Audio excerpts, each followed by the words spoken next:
we'll keep it rolling here. Um, I want to talk about staying in the AFC, or not AFC, kind of in the East time, in the East Coast time. The New York Giants, Saquon Barkley is reporting. It's reported that he may hold out. He may hold out, and possibly not play for the Giants. Now, I don't think that's gonna completely happen, and I think there's some give and take on this situation, right? I get it. Saquon Barkley, he has every right to hold out. He's looking for a long-term contract, and I think he's trying to get that done by July 17th by the deadline. Um, but the Giants do have some reservation, of course, as they should. Um, this year, I believe this year he's going to be earning just a little bit above $10 million under the franchise tag. But then that's why Saquon is looking to secure a more long-term financial situation for him because he's older. He's what 20, 26 now, I believe, or so like that, and has had some several seasons ending with some injuries or has been affected by injuries, so he hasn't been on the field to play. So yeah, my Google keeps going off. I'm gonna have to unplug it for the next show, man. I don't know why it's doing that, but anyway, but thanks for pointing that out, Richard. Um, but yeah, so the Giants, listen, they don't want to pay running backs. Let's just be real. Most NFL teams do not want to pay running backs. And I get it. It's a very archaic type of position now. It's being rooted out, I would say. You still need a running back, but you don't actually need a top tier guy. Okay. So let's just listen to some of the stats that Saquon Barkley has put together in the last couple years, since 2019. So in 2019, he just barely made 1,000 yards rushing. Okay. Um, and in the following season, he only played 2 games. So he was out. And then 2021 came back, hardly effective, only 593 yards and 2 touchdowns, and only averaged 3.7 yards a game. That's nothing. Okay. Now, he comes back last year, and of course, he is the focal point of the offense. He rushed for over 1,300 yards, 10 touchdowns, and had a 4.4 average yards per carry. So, of course, in his mind, he's like, hey, back up the Brinks truck because I performed for you guys. But if you look at his history, and listen, I'm all for guys getting paid. I understand it for sure. But if you look at it from a business standpoint, the Giants have two decisions that they have to make. Number one, you pay the guy because he is your offense. He's everything to the New York Giants. Okay. The second option is you don't pay him. He tests the market. He walks.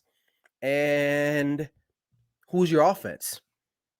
So, but if you pay him, he gets hurt, you're still screwed and you owe him money.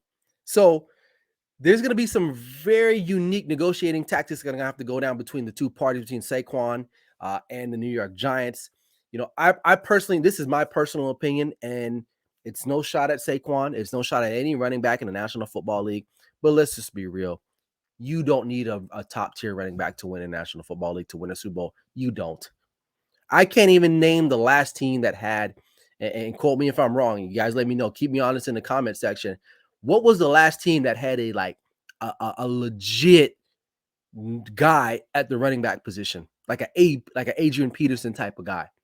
I can't think about it. You looked at the Chiefs last year. I always bring them up. Isaiah Pacheco. I get it. The guys like him don't come around often, but listen, they did it without him. Okay. The year before that, the Rams, who was their running back? They had a plethora of guys coming in and out. Okay. The year before that, again, the Chiefs, right? Leonard Fournette was part of the Buccaneers team that won it a couple years ago. So you don't need a top tier running back to win these games, especially if you have a balanced team. Now, again, this is the caveat. The Giants are not that balanced. You have I would say, a average to below average wide receiving core. Your quarterback got paid a lot of money. And people say, well, Daniel Jones got paid. Why can't the running back? Well, let's just be honest. Quarterbacks are more valuable to a team than a running back. But in this case, it's a little slightly different because it seems like Saquon Barkley is valued a little bit more, but do they want to give him that money? That's the problem. So can the Giants win without him? I don't know. I have no idea if they can. I don't think they can, but do they want to get hampered financially? Now, running backs, man, listen, that's a tough gig. If you have young sons or young men that want to play in the National Football League or have aspirations of playing football. Listen, as a coach of football, don't let them play running back. I'm being honest here. Have them be a wide receiver, quarterback, DN, or a tackle. Those guys, those positions alone get paid. Running backs, this is not 1995 anymore, 1990, when you have running backs that run the team, right? I had a conversation with Richard Cole the other day. We were talking about this. You don't need those running backs anymore, unfortunately. And if you're a running back and you're in high school right now and you're listening to me, or however you get this show, change positions today. Do not be a running back. Okay. I get it. I mean, listen, you can do what you want to do, but if you want to get paid and you want to run into situations like this, unless you play for the Cowboys, Jerry Jones will pay you. You'll run into this problem. Be any other position than a running back. All right, Patrick says, from reports as today, contract requests are reasonable. Todd Gurley had 2 good seasons and got hurt before the Super Bowl. Afterwards was the same guy. It wasn't the same guy. Oh yeah. Look, and Todd Gurley is still, I want to say 28, 29. Again, fact check me. He's still a young guy. But look, the NFL ravaged him, right? After he hurt his knee, he had really 2 good years in LA. And then, the guy, he's nowhere to be found, right? Richard Cole says the day of the smash mouth are over. Running backs today need to be more of a receiver flanker type. Oh, absolutely. And one of my good friends, we always talk about this, Reggie Bush. If Reggie Bush was in his prime today, he would be arguably one of the best running backs in the National Football League. He was ahead of his time coming out of USC. He came into the league when they were kind of just starting to really transition. A lot of the teams having running backs that can catch out of the backfield. Marshall Faulk was a trailblazer in its own right, and people forget about him because he could catch. But guys like that, if they played today, they would be highly valued, like Christian McCaffrey, guys like that. And Saquon can catch too. But at the end of the day, you just don't pay running backs because after 2-3 seasons, it kind of sucks for them. Because here's the thing. Their rookie year, everyone, they're getting the ball out, they're running. Second year, they get the ball even more. And after that second year, most teams are kind of like, well, I don't know, man. You got a lot of carries on you. You got a lot of touches. Do we want to commit financially to that? And that's a bit of a problem, right? If you think about it in the grand scheme of things, and therefore you get what you get. Let's see. Patrick says Gurley's knees issue reared its ugly head, and he never bounced back, even though he had a prior ACL tear in college. The wear and tear, yeah, it definitely ended his career shortly. And someone checked for me if he's under 30. I want to say he's like 28, 29, if that. And Saquon is what, 20, 26, 26. And it seems like he's been in the league forever. All right. So I don't know. I guess if I'm being a prudent GM, if I'm putting my GM thinking cap on, there's 2 ways I'm looking at it.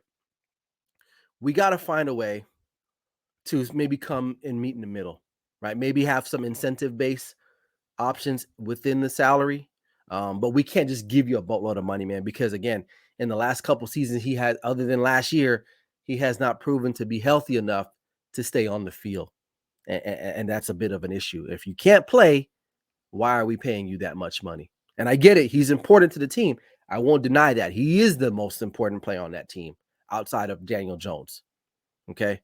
So we'll have to see what happens. And finally, the last one on the comment on this one, Zeke got the richest contract in 2019. We all were like, get it while you can, but at the same time, offense transitioned to a pass first, as we witnessed Zeke's yards per carry. Yeah, it's a passing league. The football is a passing league, and you're seeing it from the ground level, all from middle school through high school. Putting the ball in the air is important. It's vital. Okay. And running the football, although it is a part of football and it's still important, you got to be able to run the football every now and then, but it doesn't have the same onus as it once did many, many years ago. So we'll leave it at that. Okay.